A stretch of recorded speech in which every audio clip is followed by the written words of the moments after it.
예, 안녕하십니까. 두 번째 시간인데, 여러분, 교재는 일단 상관없이 우리가 따라오시면 될 것 같습니다.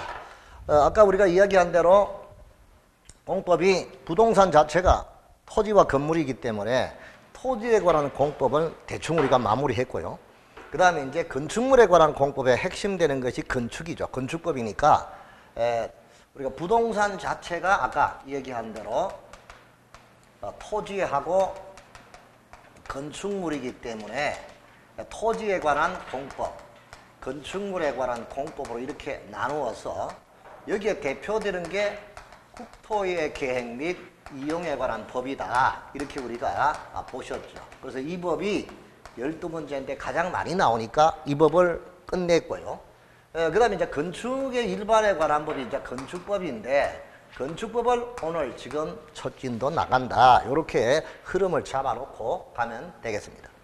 자, 그러면 이제 여러분 교재 편제는 건축법이 이게 제4편입니다. 그렇죠. 4편인데 건축법은 제1장에 아까 얘기한 대로 총설 파트가 나와 있죠.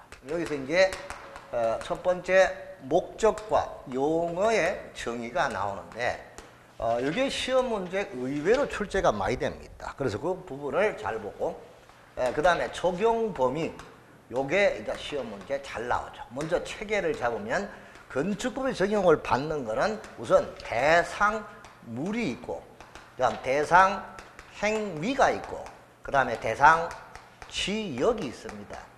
자, 이렇게 이제 한문을 자꾸 쓰면은 여러분 자꾸 이렇게 얘기하던데, 이게 대상물, 자, 그 다음에 대상 행위, 대상 지역, 이렇게 해서 이제, 총설 파트는 요거 두 가지만 정확히 보면 여기서 세 문제가 나온다. 이렇게 보면 되죠. 자, 그래서 출제 비율이 높은 부분을 우리가 지금 하고 있으니까 책을 갖고 계시는 분은 152페이지를 보시면 될 것 같습니다. 자, 우선 건축법의 제정의 목적이 나오는데, 우리가 이제 여기 대지가 이렇게 있습니다. 대지가 이렇게 있으면은 여기다가 우리가 건축물을 건축을 하겠죠. 자, 그 건축물을 이제 건축을 하는데, 자, 일단 이렇게 건물을 세운다고 봅시다. 그럼 이렇게 이제 대지가 있잖아요. 이 대지. 건축물의 뼈대 구조가 있죠, 구조. 그 다음에 설비. 그 다음에 용도. 여기 이제 주거용이냐, 아니면 창고용이냐, 아니면 뭐 주택용이냐, 이런 용도, 구조, 설비. 자, 이런 걸 정해서 이 건축물을 주로 사용하는 사람이 사람이죠. 맞죠? 사람, 우리 인간. 이 건물 속에 살고 있는 사람이 누구냐? 사람이. 이 속에 살고 있는 사람. 이 사람, 우리 인간의 공공복리를 뭐하고? 증진을 시키고. 그렇죠?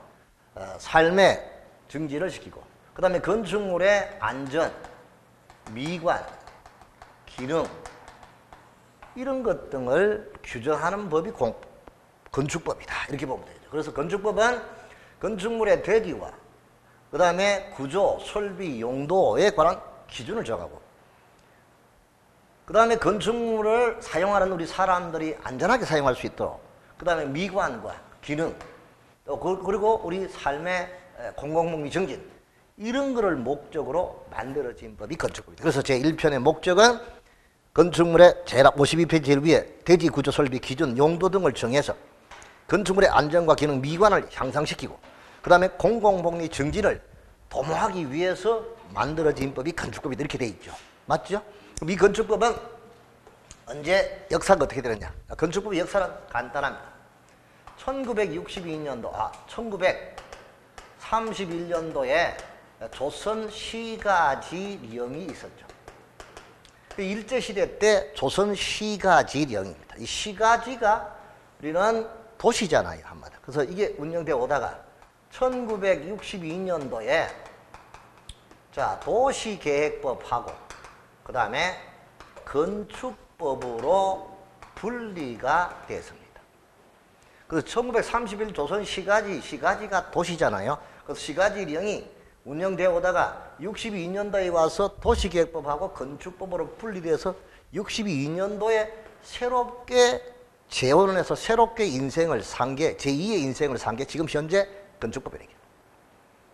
그럼 그동안의 건축법은 무려 28번에 걸쳐서 개정이 되죠. 많은 개정을 거쳐서 현재 이루고 있는 것이 건축법이다. 이렇게 보면 되겠고, 도시계획법은 이때 만들어져서 운영되어 오다가 2000년도에 와서 이 도시계획법은 죽었습니다. 죽고 새로 만들어진 법이 국토의 계획 및 이용에 관한 법이 된 거죠. 무슨 말인지 알겠죠? 그래서 법도 이렇게 죽고 살고 이렇게 합니다. 그래서 우리 역사가 이렇다는 것을 간단하게 알아두고 가면 되겠죠. 자, 그러면 이제 첫 번째 용어 정의죠. 건축법을 공부할 때 먼저 알아야 될 건 대지입니다. 이 대지. 건물이 들어서 있는 땅, 이게 대지.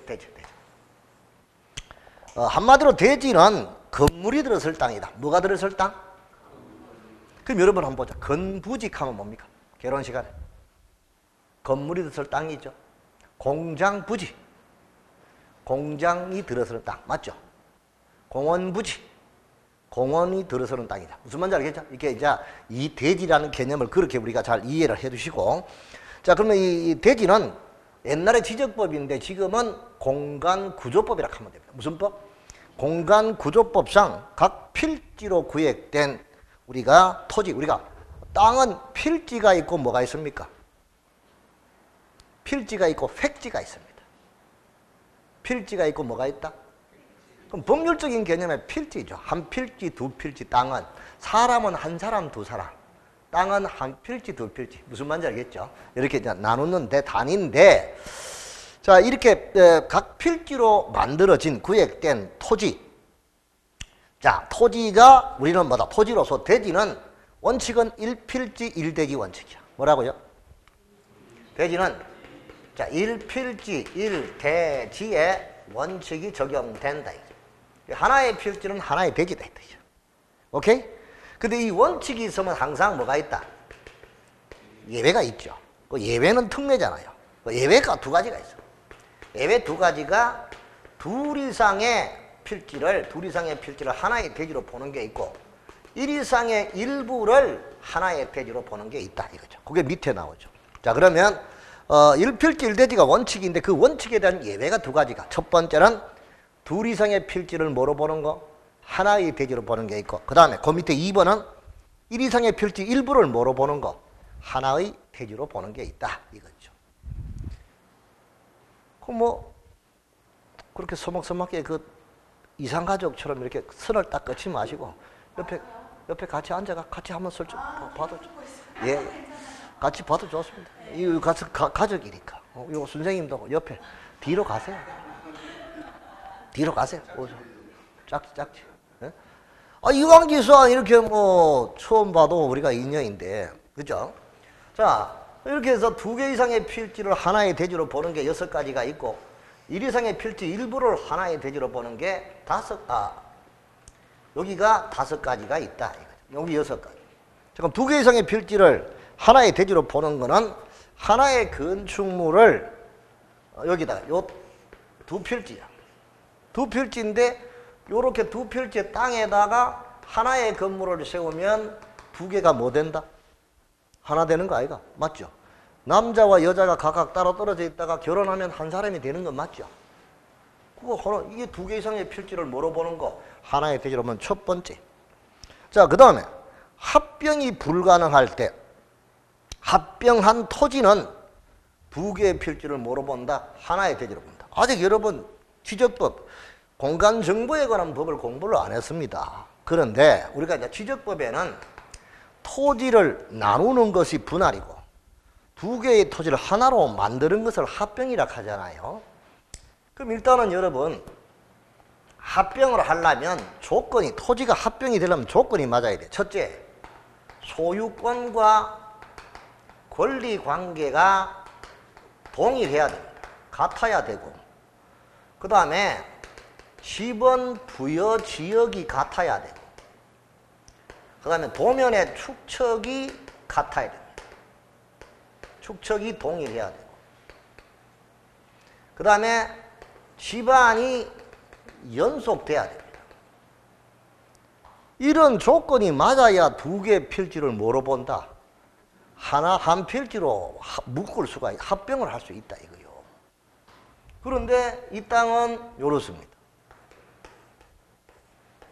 여기는 산 20-1, 여기는 전 38번지 이렇게 지번 부여지역이 다르고 지목도 다릅니다. 그럼 이거 도면 축척도 다르고 지번 부여지역도 다른 거 맞지요? 이러면 원칙적으로 합병이 돼요, 안 돼요? 합병이 안 된다. 안 된대. 요 땅하고 요 땅의 소유자가 A 동일입니다. 그러면 이 세 가지는 안 맞지만 소유권자는 동일하잖아. 그러니까 1번은 동일하다 이거야. 1번은 동일하고 나머지 세 가지는 안 맞다 하더라도 1번이 동일하면 합병이 되는 거예요. 뭐가 된다고? 그러니까 지분부여기가 도면 축척이 달라도 소유권자가 뭐하면 같으면은 합병이 될 수 있다. 이게 무슨 말인지 두 개를 하나의 대지를 본다 이거야. 아시겠습니까? 자, 이럴 때는 합병이 된다는 거야. 그런데 산 2- 산 지목이 똑같고 지분 부여지기 2-1, 2-1 똑같다 하더라도 이게 다르면 거꾸로 소유권자가 다르면 합병이 안 됩니다. 무슨 뜻인지 알았죠? 그러니까 이제 그래서 합병이 불가능하지만 1번 뭐가 같았어? 소유권자가 동일하여서 합병이 된 토지는 비록 두 개지만 몇 개로 본다? 한 개로 본다 이 뜻입니다. 이해되나요? 좋아요. 자, 그 다음에 세 번째. 도시군계획 시설에 해당하는 건축물입니다. 그럼 여러분 도시군계획 시설은 아까 국계법에서 우리 공부할 때 이거죠.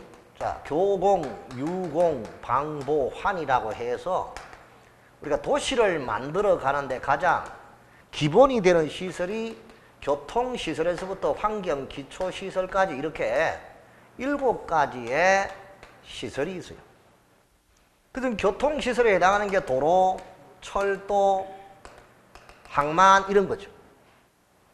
자, 그 다음 환경기초시설에 어떤 게 장례식장, 환경기초는 폐수시설 이런 거죠. 갖다 버리는 거. 우리가 강의할 때 했잖아. 들어오면 좋은 게 전기가스, 유통공급시설. 무슨 시설? 들어오면 좋은 거. 도시를 만드는데 가장 기본이 되고 들어오면 좋은 게 무슨 시설? 유통공급입니다. 그럼 여러분, 선생님이 그 시골에 계실 때 고향이 어디십니까? 태어난 곳이 대구입니까? 청도입니까? 그 전기 언제 들어왔습니까? 70. 그러니까 몇 국민학교 때 들어왔습니까? 그죠? 선생님 60년대 그렇죠. 그때 한 몇 살쯤 됩니까?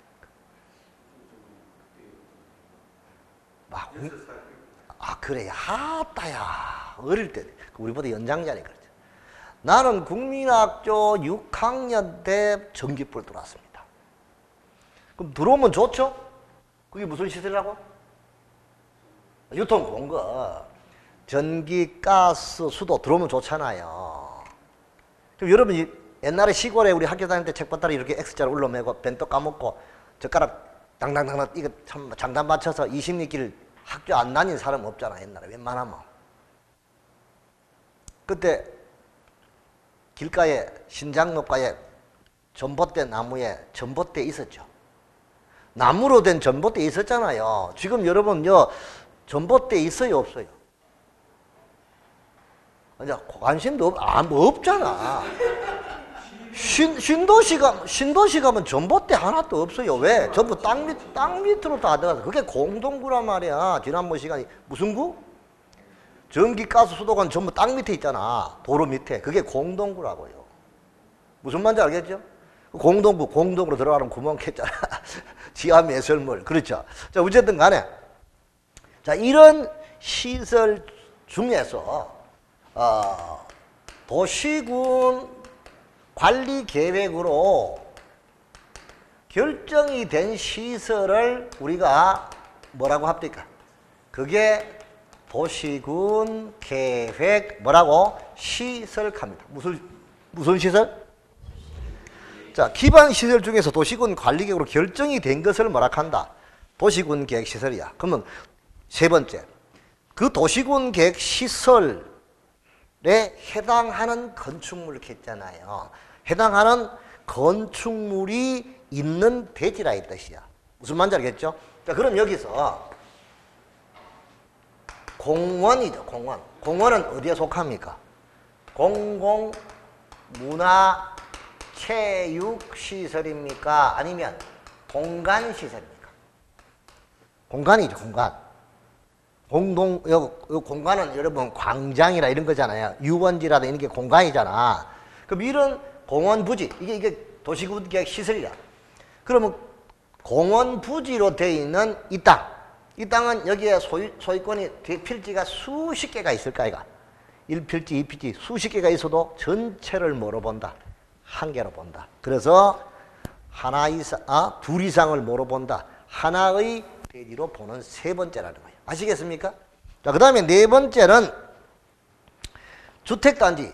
아파트, 여기다가 땅이 있는데 여기다가 아파트 3,000세대를 세우는 주택단지다. 여기도 수십만 개의 필지가 있어도 전체를 뭐로 본다? 하나로 본다. 이게 한 덩어리로 본다. 그래서 두 개 이상의 필지를 뭐로 본다? 하나의 대지로 본다. 이거죠. 그 다음 다섯 번째가 도로 지표화에 건축하는 건물. 여러분, 지하철 타러 갈 때 땅 밑에 있는 거죠.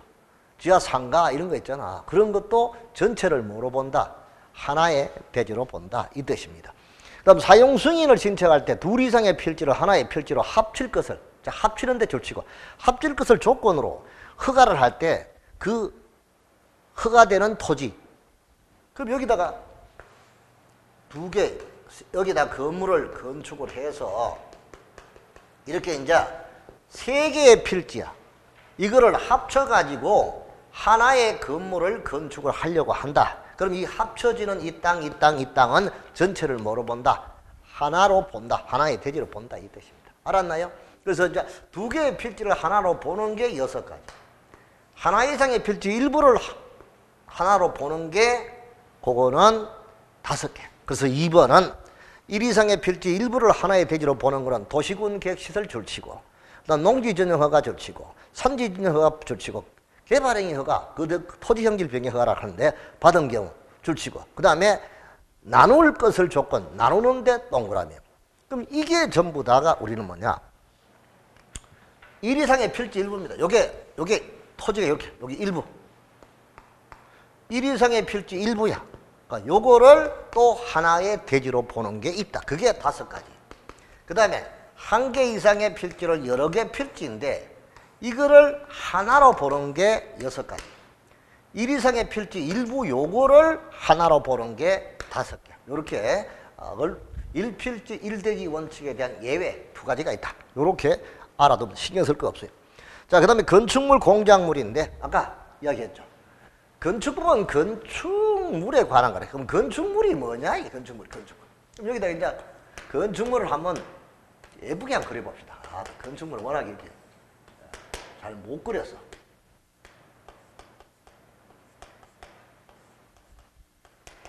자, 여기다 대지가 이렇게. 앞에 도로가 이렇게 있고. 자, 그럼 이렇게 이제 건축물이 있다. 이 건축물이 뭐냐? 건축물은 여기 이렇게 지붕이 있어. 위에 뚜껑.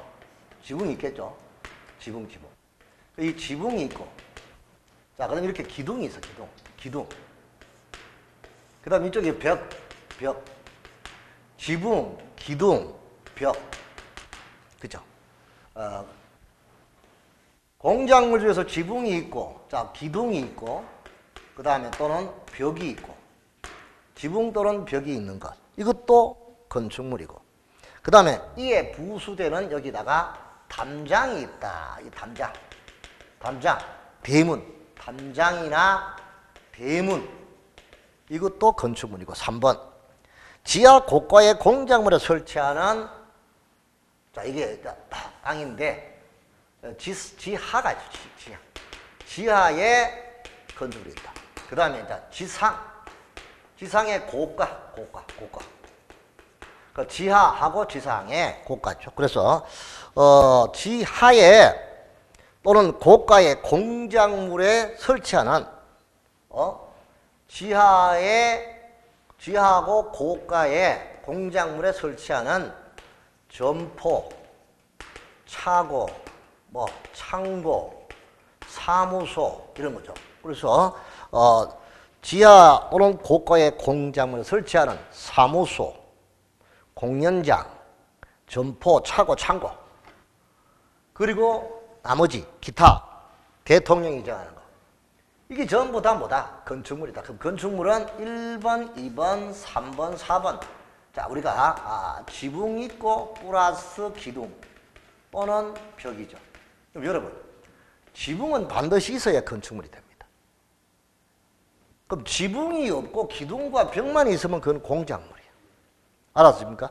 그러면 지붕은 반드시 있어야 되고 지붕하고 기둥이 있는 것도 건축물, 지붕하고 벽이 있는 것도 건물인데 지붕이 없고 기둥과 벽만 있으면 공작물이다 이거야. 무슨 뜻인지 알았죠? 그럼 공작물은 뭐냐? 길 가다가 광고판 같은 게 공작물이고 건축물은 뚜껑이 있어야 됩니다. 지붕이 있는 게 건축물이다. 무슨 뜻인지 알았죠? 그래서 아까도 이야기했습니다만은 여기가 이렇게 이제 크게 공작물이 있어. 공작물 속에 이렇게 건축물이 있어. 건축물 속에 주택도 있고 공장도 있고 창고도 있고 이런 게 있는 거죠. 그렇죠? 그렇게 우리가 알아두면 됩니다. 자, 그 다음에 두 번째는 아까 이에 부수들은 부속물이죠. 대문 담장. 그 다음에 세 번째 아까 보니까 뭐라 했어요? 지하나 고가에 설치하는 사무소, 공연장, 점포, 차고, 창고. 그 다음에 기타 대통령이 정하는 거. 이거 전부 다 건축물이죠. 그럼 여기서 시험 문제 나올 만한 걸 내가 한번 이야기할게요. 여러분 국어 공부를 얼마만큼 잘하느냐 봅시다. 다음 중 건축법의 용어정에 관한 설명으로 옳은 것. 자, 건축물에 관한 개념으로 옳은 것 이렇게 나왔습니다. 아닌 거 틀린 거 이거밖에 없잖아요. 그러면 건축물이라 하면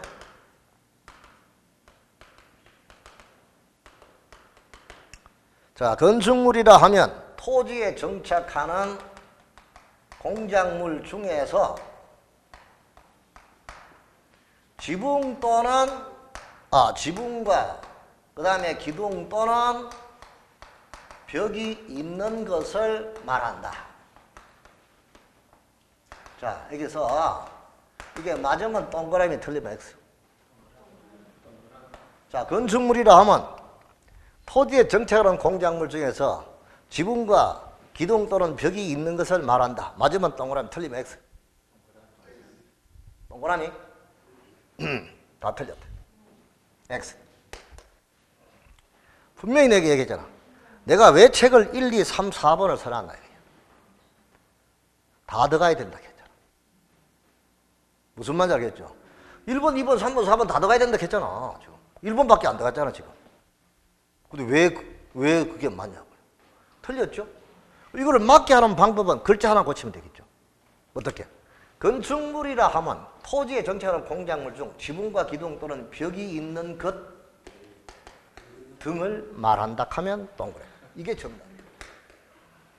무슨 뜻인지 알았죠? 모든 시험이라는 것은 떨구기 위한 것이 시험이죠. 합격을 시켜주려면 시험을 칠 필요가 없잖아요. 여러분들은 논문을 쓰려고 온 게 아닙니다. 준비해서 자격증을 따려고 왔습니다. 거기에 눈높이를 맞추어서 강의를 해주는 선생님한테 들으면 되는 거예요. 아시겠습니까? 저 사람이 박사학위를 몇 개 갖고 있다. 필요 없습니다. 무슨 말인지 알겠죠? 그게 맞는 게 필요합니다. 공부로 하는 걸 보면 대한민국이 내만큼 공부를 많이 한 사람도 없을 거야. 솔직히 말해서. 다만 공부도 학교 공부가 있고 자기 자신을 위한 공부도 있잖아요. 한마디로. 무슨 말인지 알겠죠? 근데 지금 우리 선생님들도 그렇고 내가 할 때는 우리 학원에 전부 다 선생하신 분들이 대부분이었습니다. 그때 대학원 다니고 있을 때 그 사람도 강의 시켰어요, 내가. 근데 지금 선생님들은 워낙 학력들은 좋잖아요, 한마디로. 학력, 그렇죠. 근데 학력들은 좋은데 내가 봤을 때 인품도 같이 좋아져야 돼요, 한마디로. 그리고 합격을 시키겠다는 그런 의지와 이런 마음가짐도 같이 높아져야만 되는 거예요. 나는 그걸 다 갖춰야 된다고 봐요. 자, 어쨌든 간에 여기서 이 하나를 가지고도 딱 보면 아, 시험 시험 이거 합격하는 거는 기술이구나. 공부도 공부지만 기술이구나. 공부의 바탕이 된 기술이 필요하다. 아시겠죠? 야, 이게 요렇게 하면 맞지만 이거 틀린 거예요. 아시겠죠? 단순하게 이렇게 우리가 살펴두고 가면 되겠습니다. 자, 그 다음에 이제 건축물은 아니지만 오른쪽 153페이지. 건물로 취급되는 공작물이 있습니다. 뭐가 있다고요? 건축물은 아니지만 건물로 취급하는 공작물이 있다고요. 그래서 이제 우리가 공작물은 건축법에 적용을 대상을 되려면 공작물 중에서 일정한 요건에 해당이 되면 건축법 적용을 받습니다. 그 이하는 건축법 적용을 안 받고 그냥 할 수 있는 거예요. 아시겠죠? 자, 그럼 여러분 공작물 중에서 건축법령의 적용의 대상이 되는 거는 한마디로 이게 이제 공작물의 축조 신고라 하거든. 뭐라고요? 공작물의 축조 신고의 대상을 말합니다. 축조 신고 대상, 그 공작물 중에서 건축 적용을 받는 거라 이 말이야. 축조 신고 대상이 되는 공작물은 어떤 거냐 이거죠. 여기서 간단하게 한번 좀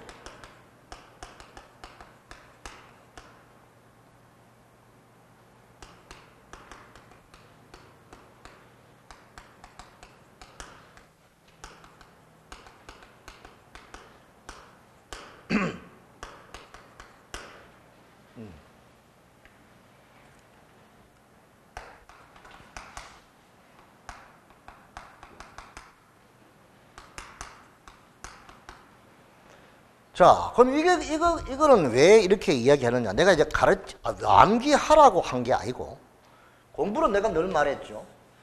눈에 익어야 되고, 손에 익어야 되고, 입에 익어야 되고, 그러면 머릿속에 들어간다 했습니다. 책을 많이 보면 눈에 그 글자가 낯설지 않습니다. 손에 익어야 돼. 많이 써봐야 됩니다. 입으로 말을 많이 해봐야 됩니다. 부인한테 사랑합니다, 여보. 이런 말 경상도 사람 잘 못합니다. 근데 그것도 한 번 하면 자주 잘 합니다. 자주 말을 해보세요. 말하다 보면 몇 개 들어가도 된다 이거죠. 그럼 여기서 내가 그냥 뜻없이 그냥 의미를 두지 말고 옹담이 시작. 그냥 옹담이 사광 오발 시작. 아, 고스톱이 얘기잖아. 사광 팔고 뭐 팔고? 사광 팔고 오발 육굴탑, 그 다음에 팔주 30지, 이게 다 공작물 중에서 건축부 적용을 받는 공작물 축조 신고 대상이란 말이에요. 이거를 제일 잘 내는 사람이 누구냐? 감정평가사 출제위원입니다. 건축법을 가지고 시험을 치는 시험이 공인중개사뿐만이 아니고 우선 건축기사 시험도 있고요. 그 다음에 감정평가사 시험도 있고 주택관리사 시험도 있습니다. 아까 이야기했잖아. 감평도 1회 붙어 있고 주택관리사도 1회 붙어 있고 지금 하고 있습니다. 지금도 하고 있습니다. 강의하고 있는데 그 기출문제 보면 똑같은 문제 똑같이 나와요. 원래도 내가 시험 치기 전에 이 학원에서 이 강의실을 만들어지기 전에 저쪽 강의실에서 특강한 자료도 있습니다. 똑같은 문제 보여줄 수 있어요. 왜? 내가 특강할 때 가르친 게 아니고 기출문제 갖고 와서 가르쳤거든. 또 글자 안 바뀌고 똑같은 문제 나온 적이 있다. 나왔다고. 그러니까 이름을 출제위 좋아합니다. 그래서 다시 옹담이 사광 팔고 오발 육골탑 팔주 30지 의미를 주지 말고 외우려고 하지 말고 그냥 입에 익으라고. 이게 뭐 옹벽과 담장은 2m 넘는 거야. 뭐하고 넘는 거? 옹벽과 담장은 몇 m 넘는 거? 그럼 2m 넘는 거는 공작물 축조 신고 대상이 된다 이거죠. 그럼 여러분 옹벽, 담장, 벽하고 담장 1m인 거는 공작물 축조 신고 대상입니까 아닙니까? 아니지. 몇 m 넘어야 돼. 그러면 옹벽 담장 2m짜리는 공작물 축조 신고 대상입니까? 아닙니까? 그것도 아니죠. 2m 넘어야 되니까 2.1부터잖아. 넘는 거는. 무슨 말인지 알겠죠? 다시 또 아주 기초. 자, 100입니다. 자, 여러분. 초과, 이상, 이하, 이내, 미만. 자, 이 용어는 기본이잖아요. 100을 기준으로 했을 때 101, 102 하면은 뭐가 돼요? 초과죠? 맞잖아요. 그럼 이상은 100부터 101, 102, 103. 자, 이하는 100부터 99, 98. 이내는 이하와 같은 말. 그 다음에 미만은 99, 98. 그러니까 기준 숫자가 안 들어가는 게 이거하고 이거죠. 초과와 뭐는 미만은 기준 숫자 들어갑니까? 안 들어갑니다. 무슨 말인지 알겠죠? 자, 그러면 여기는 지금 책에 보니 넘는 거라 했잖아. 넘는 것이 이거죠. 넘는 게 초과잖아요. 초과니까 2m 넘는 거란 말이야. 그러니까 옹벽과 담장 2m짜리는 신고 대상이 아니지. 그냥 하면 돼. 2.1부터 2m 넘는 것부터 무슨 대상? 공작물 축조 신고 대상이 돼. 알았습니까? 아무것도 아니지만 시험 문제는 요 하나씩. 여러분, 공인중개 자격증을 따고 안 따고 종이 한 장 차이라 하죠. 사실 종이 한 장 차이 맞잖아요. 그러면 혹시 선생님 그 종이 하나 좀 줘보세요. 그죠? 저기. 예. 이게 저기죠. 이게 종이. 이게 합격증. 그 종이 한 장의 위력이 얼마만 합니까? 여러분, 내 보입니까? 보입니까? 안 보입니까? 이게 종이 한 장 차이입니다. 이것 때문에 우리 공부하는 거예요. 무슨 말인지 알겠죠? 이 위력을 우리가 알아야 됩니다. 종이 한 장이지.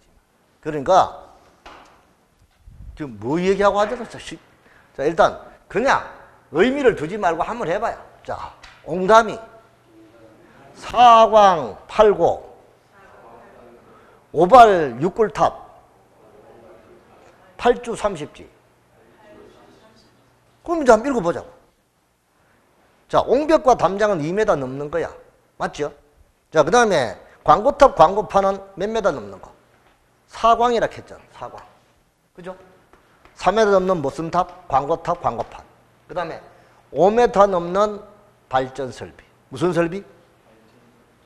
그 발전 설비 어디 있어? 보이죠? 오발. 세 번째 발전 설비 보입니까? 그럼 내가 이 얘기한 거는 요런 걸 빨리 찾아가 책에다 동그라미 쳐요. 책 깨끗하게 보면 뭐합니까? 연필로 동그라미 치세요. 우리말로 황칠 하세요. 황칠. 무슨 말인지 알겠죠? 그 대신에 첫 시간부터 지난 볼펜으로 하지 마세요. 전영록 씨의 사랑은 연필로 서락했습니다. 뭐로 서라고? 처음부터 너무 진하게 쓰면 지우지를 못해요. 그러니까 연필로 가볍게 해놨다가 두 번째 볼 때 줄치고 깨끗하게 색깔을 주고 이렇게 어차피 내가 나이 풀어서 몇 번 일만큼 읽어라 했잖아. 처음에 진한 색으로 내가 원래 합격해. 11월, 12월 달 이빨 깨물고 열심히 했어. 나이 잘하면 3월, 4월까지는 열심히 해. 그 다음은 힘이 쭉 빠집니다. 용두사미가 되지 말자. 시작은 미약하지만 마지막이 임팩트를 팍 주십시오. 시험 칠 때. 합격하는 게 목적이죠. 무슨 말인지 알겠죠? 그런 강의가 필요한 거예요. 자, 그러면 옹담이 사광 8고 5발 6굴탑 8주 30주. 자, 4m 넘는 광고탑 광고판, 5m 넘는 발전설비, 6m 넘는 꿀뚝 장식탑 기념탑. 응? 무조건 탑이잖아요. 맞죠? 자, 그 다음에 8m 넘는 고가수조. 8m 요거 이하. 요거 하나만 화살표 밑으로. 8m 8m 이하에 뭐라고요? 기계식 주차장. 뭐라고요? 기계식 주차장. 맞습니까? 8m 이하의 주차장. 그리고 30제곱미터가 넘는 지하 대표. 무슨 대표? 맞죠? 그리고 제조, 저장, 유의시설, 건축물 구조 심대에 영향을 미칠 수 있는 중량물로서 조례 가정하는 건물. 이게 전부 다 공작물 중에서 건축법에 적용을 받는 축조신고 대상이다. 자, 옹남이, 사광, 팔고, 오발, 육굴탑, 팔조, 30지. 그냥 외우지 말고 그냥 한 번만 읽어주고 가면 돼. 외우려고 생각하지 말고 이렇게 5, 6번 반복하다 보면 처음부터 내가 기준을 반복하다 보면 저절로 외워져요. 막판쯤 되면. 그러니까 지금 절대 외우려고 하지 말고 그냥 입에만 이거 넣어라. 옹담이, 사광, 팔고, 오발, 육굴탑, 팔조, 30지. 이게 뭐 혼자 연부를 하듯이 그냥 중얼중얼 해놓으면 돼. 그리고 넘어가 버려. 생각하지 말고. 그러면 시험 문제는 어떻게 나오냐? 요거야. 공작물 다음 중 축조 신고 대상인가? 옹벽 1번 3m. 광고탑 5m. 자, 발전 설비, 태양열 발전 설비로서 6m. 자, 고가 수조. 자,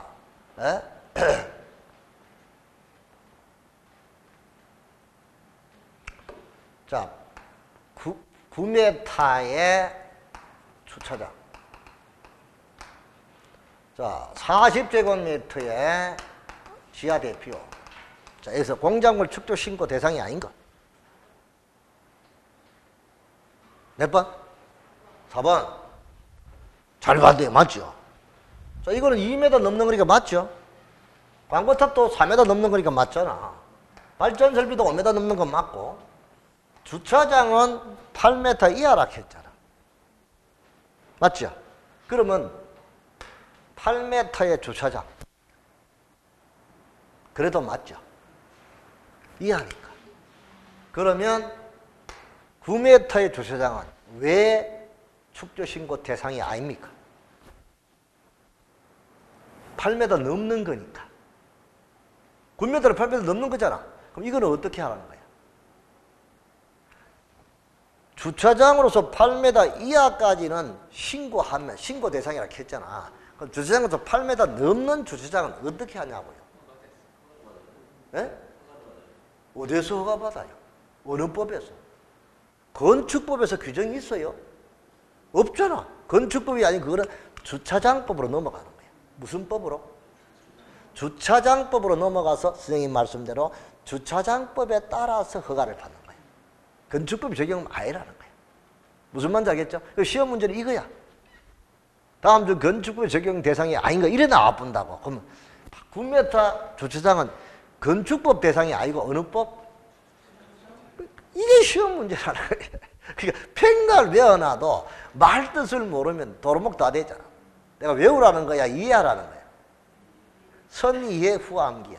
무슨 말인지 알겠죠?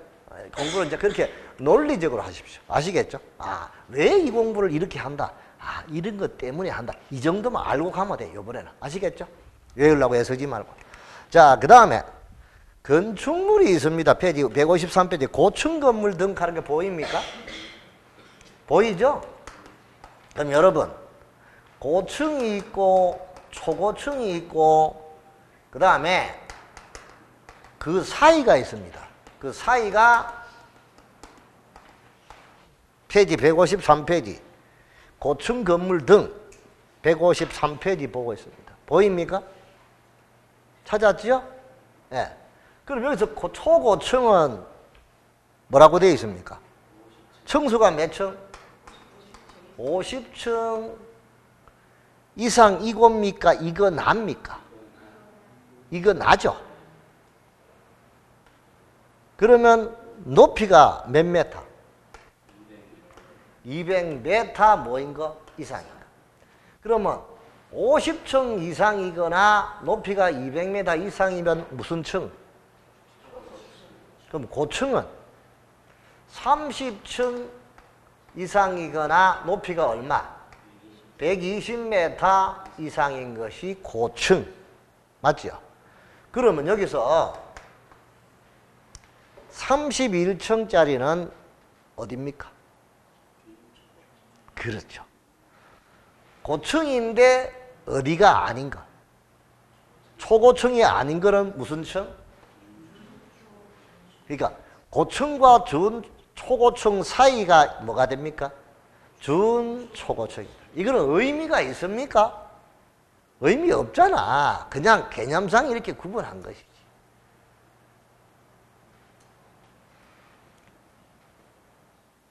(100m인데) 층수는 높이는 100m고 층수는 25층입니다. 뭡니까? 네? 저가면 안 되지. 그럼 여 없다면 여기서는 말하면 중고층 가면 되겠지. 뭐라고요? 중고층. 무슨 말이야? 중고층 가면 되잖아. 그럼 손님 35층이라는 개념이 30층 이상 49층까지 아닙니까? 어차피 이것도 고층이잖아요. 초고층도 고층 아닙니까? 초고층이 50층 이상이니까. 예, 예.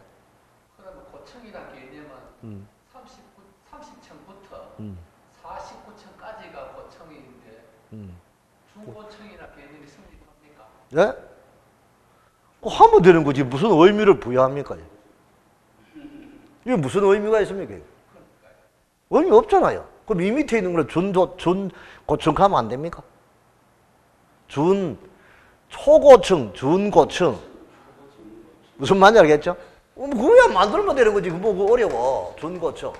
그 다음에 중층, 저층 만들면 되잖아요. 이거는 학물적인 개념이지 법적인 개념이 아니라니까. 그 의미를 두지 마시라. 그럼 여러분, 아까 딱 이야기했죠. 층수는 25층인데 높이가 120m는 뭡니까? 그것도 고층이잖아요. 층수는 10층밖에 안 되는데 높이가 150m래. 두 가지 요건이 아니라 한 가지 요건이. 그렇죠. 그러니까 슬래시잖아. 이거나. 플러스가 아니고 뭐라? 이거나니까 개별 요건이지. 그렇지. 이해하시죠? 예. 의미를 두지 마세요. 자, 그럼 일단 고층은 고층인데 초고층이 아닌 거는 전부 다 뭐라고? 준초고층. 이렇게 하면 되는 거야. 고층은 고층인데 초고층이 아닌 거는 뭐라고? 준초고층. 이렇게 하면 되는 거야. 이해하시죠? 넘어갑니다. 자, 그럼 다중이용 건축물. 제목 그대로 뭡니까? 여러 다중이 이용하는 건물이다. 그럼 다중이 이용하는 건물이 어떤 거예요? 목욕탕. 또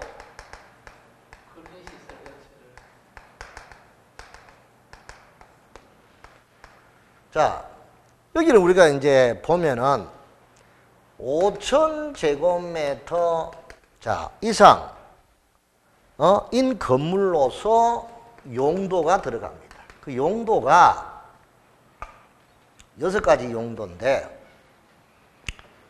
우리 친구 중에 아직도 정신을 못 차린 놈이 친구가 있어요. 아직도 나이가 60이 되는 놈이 그 친구 이름이 문파예요. 아직도 집에서 쨍그랑 거시기 했다면 종종 나와서 여기서 자고 가는 놈이 있어요. 문파이가 종종 이용하는 여관. 그냥 의미를 두지 말라 했잖아. 5,000제곱미터 이상이고 문화집회, 판매는 백화점 같은 이런 거죠. 뭐라고? 종교시설, 종합병원, 여객자동차 터미널, 관광, 숙박시설. 맞죠? 자, 그럼 이런 용도는 많은 사람이 이용하는 건 맞죠? 그리고 규모가 얼마 이상? 5,000제곱미터 이상이니까 다중이용 건물이다. 오케이? 자, 그 다음에 면적 용도와 상관없이 층수가 몇 층 이상이면 16층 이상이면 뭐에 상관없이 용도하고 상관없이 16층 이상이면 무슨 시설?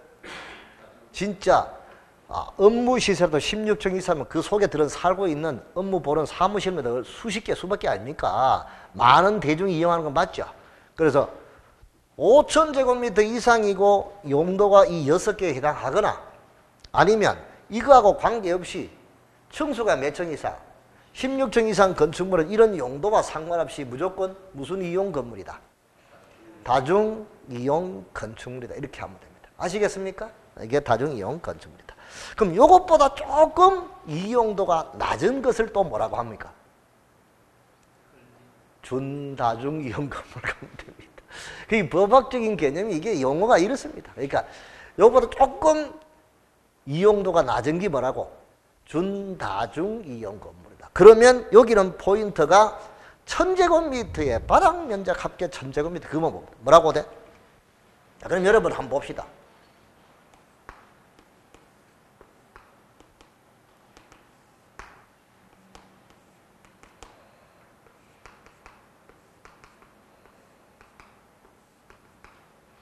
자, 그럼 여기서 한번 보자고요.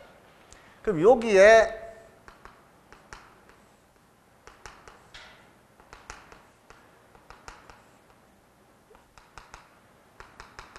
이게 무슨 면적입니까? 이게 이제 무슨 바닥 면적입니까? 1층 바닥 면적. 요거는 2층 바닥 면적. 요거는 3층 바닥. 요거는 무슨 면적? 4층. 요거는 5층. 무슨 말인지 알겠죠? 그럼 바닥 면적도 보세요. 요거 강의실 바닥 면적, 복도 면적, 사무실 바닥 면적, 원장실 바닥 면적, 저쪽 강의실 바닥 면적 다 있잖아, 그죠? 그럼 여기도 이제 이렇게 대지가 요렇게 있다고 생각을 해봅시다. 그럼 우리가 이제 바닥 면적의 합계라고 했잖아요. 무슨 면적의 합계? 그럼 이 바닥 면적을 다 합한 것을 우리가 뭐라고 합니까? 그렇죠. 그럼 이거는 여기 1층에 아까 이야기했죠.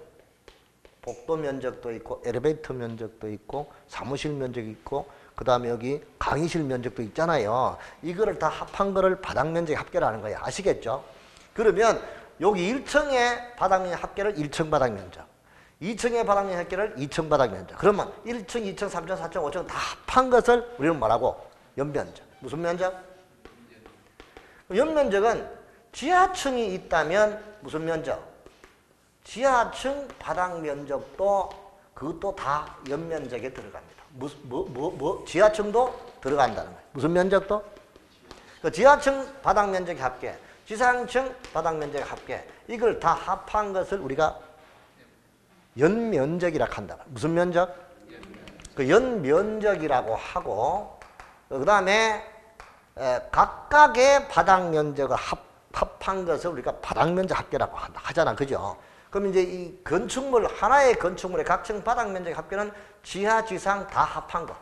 지상 플러스 뭐라고? 지하 다 합한 바닥 면적 합계를 뭐라고? 연면적이라 하고, 그 대신에 알아둘 거는 이 연면적은 용적률 계산할 때는 이 연면적 속에 지하층 면적은 뭐 한다? 빠집니다. 우리가 이제 용적률은 대지 면적에 대한 건축물의 뭐의 비율? 연면적의 비율인데, 이때 연면적을 용적률 계산할 때 연면적에는 지주 대피가 빠집니다. 지하층 면적 빠지고, 그 다음에 지상층의 주차장 면적 빠지고. 그럼 우리가 보통 보면 1층에 기둥만 이렇게 있고 그 다음에 이렇게 올라가 있잖아. 그죠? 그럼 여기 주차장 해놨잖아. 그죠? 1층에. 오케이? 이렇게 올라가 있잖아, 건축물이. 그러면 이거는 이게 필로티라, 이게 주차장 면적이야. 이거는 용적률 계산할 때는 연면에서 빼주는 거예요. 뭐 계산할 때만? 용적률 계산할 때. 그리고 주차장 면적. 그 다음에 대피, 그 다음 피난 면적, 이런 게 다 빠집니다. 용적률 계산할 때 연면적이 빠지는데, 그냥 연면적 속에는 이 지하층 면적도 들어가고 다 들어갑니다. 뭐라고요? 그래서 연면적 할 때는 지상, 지하층 다 합한 것을 바닥 면적 합계를 뭐라 한다? 연면적이라 한다. 이렇게 뽑아야 되는 거죠. 자, 그래서 일단은 바닥 면적 합계가 얼마? 바합. 바닥 면적 합계가 5,000제곱미터 이상이고, 용도가 문화집회, 판매, 종교, 종합병원, 여객교통터미널, 관광, 숙박. 자, 이런 용도고, 그리고 용도와 관계없이 16층 이상은 다중. 그 다음에 바닥 면적 합계가 요것보다 작은 거니까 1000제곱미터 이상, 1000제곱미터 이상이고, 종교 판매 이런 여러 가지 용도로 쓰는 거는 뭐라고? 준다중 이용 건물. 이렇게 말을 합니다. 뭐라고요? 자, 그 다음에 특수구조 건물이 있죠. 특수구조 건물. 특수구조 건물은 여기 이렇게 봅니다. 자, 우리가 이제 이렇게 이제 건물이 있으면은 이렇게 세워놨어요. 그리고 여기는 이제 앞에 튀어나온 게 이만큼, 차양, 햇빛 가리게 한다고 이만큼 툭 튀어나온 건물이 있죠. 이 호텔, 여기다가 차 대고 하잖아요. 호텔 입구, 그죠. 그럼 이런 것은 차양이 툭 튀어나왔어. 몇 메다 이상? 기둥에서부터 몇 메다? 3m 이상 돌출한 거 보입니까? 보가 뭐예요? 여기 기둥이 있죠. 기둥이 있죠. 기둥과 기둥을 잡아주는 게 보. 여러분 우리 집에 대들보는 누구 하면 나 이렇게 하지. 대들보가 뭔지 알죠? 주보를 대들보라고 하잖아요. 그죠? 기둥과 기둥을 잡아주는 거 보. 이와 같은 보, 차양 등이 외벽의 중심선에서부터 몇 메다 이상 튀어나온 거, 3m 이상 돌출된 건축물, 그리고 기둥과 기둥 사이의 거리가 몇 메다 이상, 이 기둥과 기둥, 저 기둥과 이 기둥 사이 거리, 이 기둥과 기둥 사이에 요걸 잡아주는 걸 요거를 뭐라 한다. 요거는 보, 뭐라고? 자, 그러면 이 기둥과 이 기둥 사이의 거리를 우리가 뭐라고 한다? 경간. 뭐라고요? 경간. 경간이 몇 메타? 20m 이상의 건축물. 이게 경간이 길다는 것은 탄탄해야만 되잖아. 안 그러면 무너지잖아요. 그 경간, 특수구조. 그럼 특수한 설계 시공 공법 등이 필요한 건물로서 국토부 장관이 별도로 특수한 건축물이라고 고시하는 구조로 된 건축물, 이런 것은 특수구조 건물. 무슨 구조 건물? 특수구조. 자, 그 다음에 이제 거실 발코니가 있죠. 거실 발코니. 자, 그럼 이런 발코니가 있고 뭐가 또 있습니까? 베란다. 여러분, 아파트에 빨래 널고 창이 있는 쪽이 그걸 뭐라 합니까? 창문이 있는데, 아파트. 베란다라 합니까? 발코니라 합니까? 아파트는 베란다 하면 안 됩니다, 사실은. 발코니입니다. 발코니.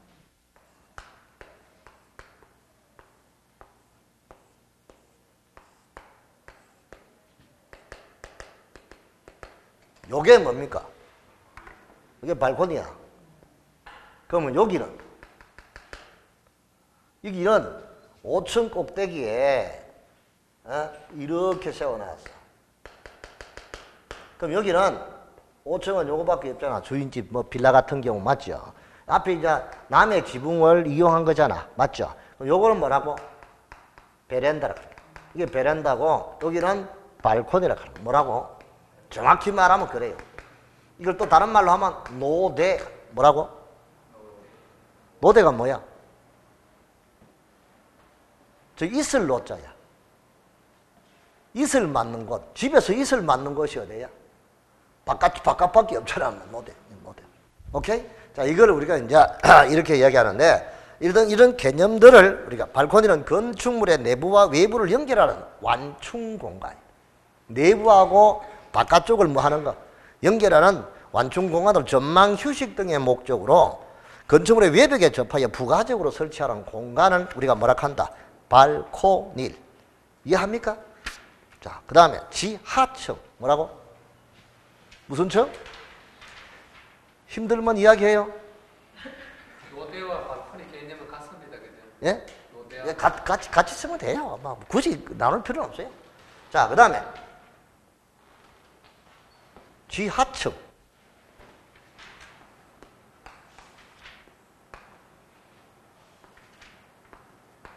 이게 땅이야, 지표. 자, 요 편의를, 그림을 크게 그리기 위해서 일부러 그랬어. 이게 바닥이죠. 건물의 바닥이잖아. 바닥에서부터 지표면,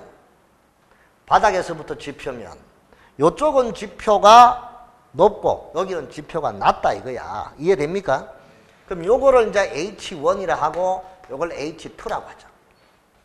그러면 바닥에서 지표면, 바닥 지표면까지 평균 높이. 그럼 H1과 H2의 평균 높이가 요 높이가 되겠죠? 요소 요까지의 평균 높이가 요 높이잖아. 맞죠? 요 높이. 요 높이를 우리가 작은 h. H1과 H2의 평균 높이를 뭐라고? 작은 h다. 그 높이가 그 층 높이. 그럼 이 그 층은 여기서부터 여기까지가 그 층이잖아. 이거를 큰 h. 이해됩니까? 자, H1과 H2의 평균 높이가 여기 H. 요 높이가 여기서부터 이까지 높이, 그 층 높이의 얼마? 2분의 1 이상이다. 그러면 결론적으로 지하층이 되려면은 H가 2분의 1 H 이상인가? 이게 평균 높이라고 했잖아. 평균 높이가 그 층 높이가 큰 H잖아요. 그 층 높이 얼마? 2분의 1 이상이 되는 것이 우리는 무슨 층이다? 지하층. 이렇게 보면 된다 이거죠. 자, 그럼 지하층을 다시 한번 보자. 건축물의 바닥이 지표면 아래에 땅 밑에 있는 층으로서 땅의 층의 바닥으로부터 지표면까지 평균 높이가 얼마? 2분의 1 이상인 것을 뭐라 한다? 지하층이라 하고, 지하층은 층수에 포함한다, 안 한다? 포함하지 않는다. 지하층은 층수에 들어가요, 안 들어가요? 안 들어간다. 지하층은 층수에서 빼준다 이 뜻입니다. 이해되나요? 자, 그러면 이런 문제가 나오기 다음 지하층에 관한 개념은 2분의 1을 3분의 1로 고친다거나, 그 다음에 바닥에서부터 지표면까지 평균 높이라고 해야 되는데, 평균 높이를 그 층 높이의 2분을 이렇게 해야 되는데, 2분의 1은 그대로 놔두고 그 층 높이를 그 천정 높이의 2분의 1 이상인 거, 이렇게 시험 문제 내는 거랑 그렇게 낸다는 거야. 그럼 여기서 여기 바닥에서부터 여기까지 높이를 이걸 뭐라 합니까? 이거 일본 말로는 덴조. 이걸 우리가 천정이라고 하잖아. 참네, 갑자기 이상한 사. 그대 앞에만 쓰면 내가 왜 이래 작아질까? 천정 맞잖아요. 근데 이게 뜯어보고 나면 이게 없으면 기둥과 기둥을 연결하는 보밖에 안 보이잖아. 보밖에 안 보이잖아. 그럼 이게 없으면 여기서부터 보까지 높이. 그게 천정 높이라고요. 무슨 높이? 천정 높이인데, 건축물의 높이는 방의 바닥 구조체 윗면에서부터 위층 바닥 구조체 윗면까지라고요. 그 층고는 윗이야. 뭐라고요? 방의 바닥 구조체 윗면에서부터 위층 바닥 구조체 윗면까지. 그거를 우리가 뭐라 한다? 층고. 층고하고 천정 높이는 다르다 이 뜻이야, 내 말은. 오케이?